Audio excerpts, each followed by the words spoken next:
I don't know why I'm curious to interview James Quall. I think it's more just because we want to hear how funny his voice is going to be. And it was the same, just like on TV. There's no difference in him on Tim and Eric and on the phone. There's no acting. That's him on the show. Yeah. Him in real life, and he's a good guy. I mean, he's nice as hell, and it was too bad. But so we're gonna call him up. Hello? Yes. James, how's it? This is the radio. This is the radio show. We've been trying to get a hold of you. Oh yes, okay. So, did you want to do the interview now? Might as well do it now. All right, let's do it now, buddy. All right, I'm the manager. I'm gonna put the main guy on. You ready? All right. All right.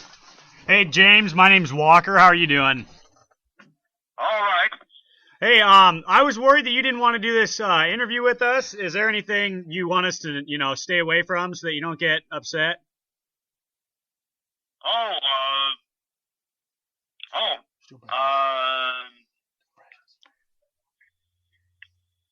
don't know. All right. Hey, have you been working on any new impressions since Tim and Eric? New ones. Let me see. Let's see, which people would be new that came along that I was doing, let's see. If I have, I can't remember them at the moment. All right. But I still do all the ones that I've, a lot of them I've done since childhood. Since a lot of them I've done since I was a small child. Like I'd imitate voices of cartoon characters and such. Any fame, a lot of the famous person's voices I'd been imitating. Yeah, because I've always admired your Bill Cosby. Can you give me just a little bit of Bill? Oh yes.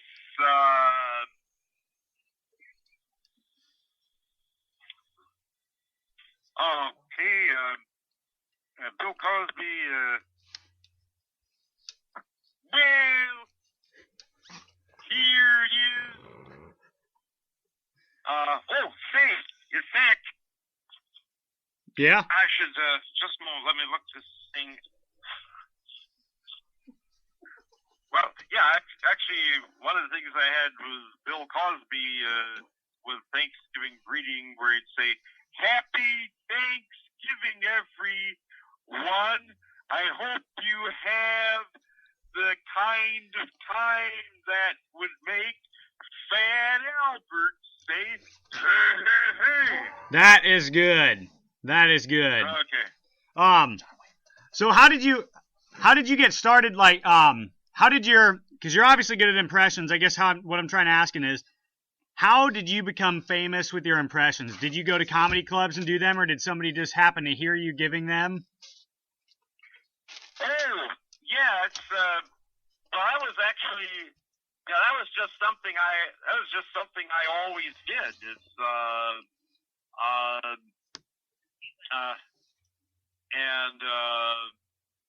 it was something I just always did. A lot of times it was, a lot of times it's just to the annoyance of everyone. There wasn't didn't necessarily have much to do with any comedy clubs or anything. Most of the jobs I've had throughout my life were manual labor jobs of all sorts, where I'd be just doing a lot of. Most jobs I have had were a lot of jobs of mopping, sweeping, heavy lifting, those kinds of things. Yeah.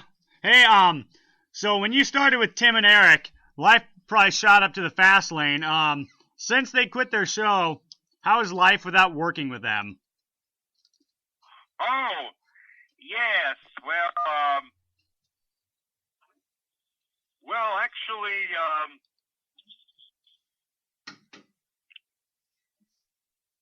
yeah,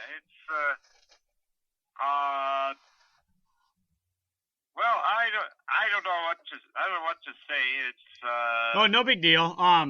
Do you still contact anybody from the Tim and Eric Awesome Show? Great job. Oh, well, one of the people with their business, Mr. Clark Reinking, is the person who gave me the cell phone that I'm speaking on right now. Not bad. Nice. So, do you have any auditions coming up for new work? Oh, I have no idea. We like to get a little junk about what goes on behind the scenes. Is there any good pranks that happened on Tim and Eric that you'd like to let us in on? Well, actually, there wasn't anything like that going on. Okay, and when Bill Hader was on for one of the episodes and he did an impression of you, did you like that or did that offend you? Oh my!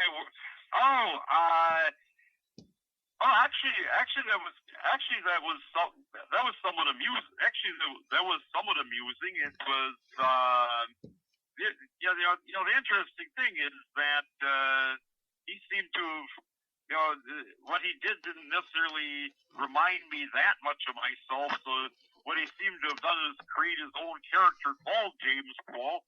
And actually, that was actually fairly amusing. Yeah, because I always, when I'd watch that, I'd want to laugh, but then I wouldn't want to laugh because I was like, this is not a very good James Quall impression. It's a very amusing character, like you're saying, but I'm not seeing James Quall in this.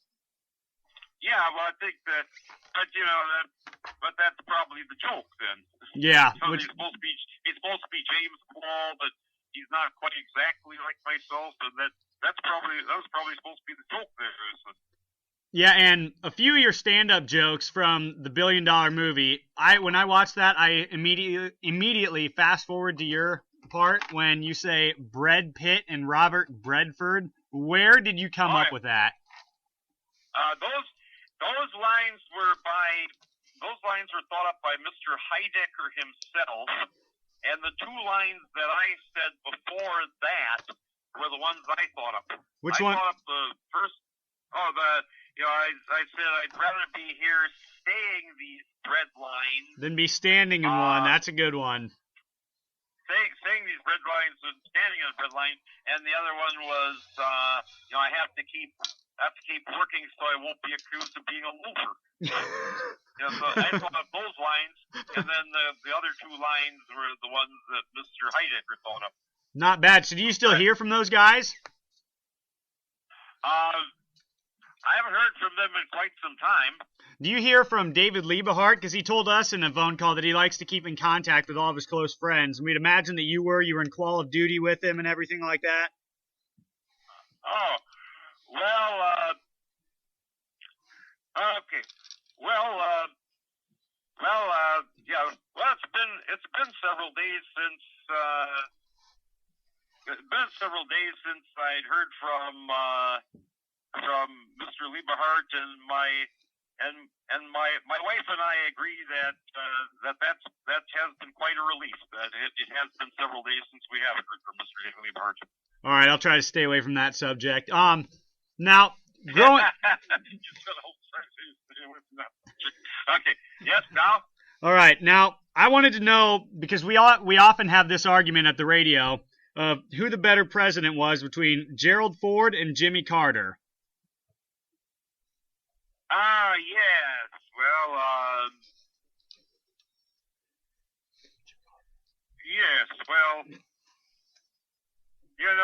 I don't want to bring up that. That they were presidents too long ago that I want to say. I'll tell you, from time to time I've voted in elections, but I don't usually talk to other people about things.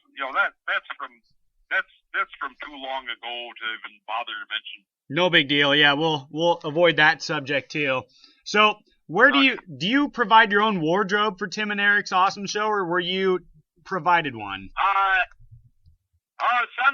Sometimes that's sometimes what you'd see would be be clothes that I walked in with, and then a lot of and then others.